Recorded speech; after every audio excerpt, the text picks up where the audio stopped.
स्तोत्र 14. देव ना म्हणटोल्यांची पिसाय.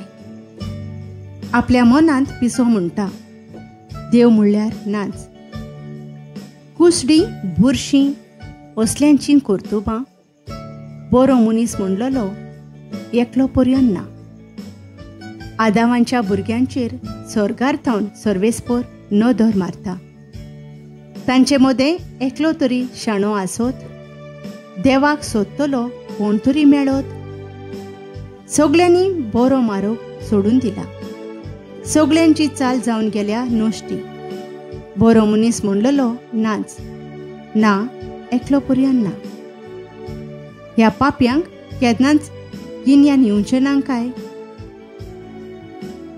उंडो खाल्ल्या वरी म्हजे पोरजेक गिळटात. सर्वेस्पराचें नांव घेच नात. भें धरूंक कसलेंच कारण तांकां आसूंक फावो नासलें तरी पळय कशें ते थरथरतले. कित्याक देव बऱ्या मनशांचे वाटेन आसा.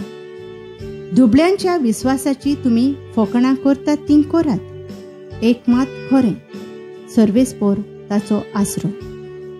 सियोनाथावन येवं इस्रायलाची सोडवण.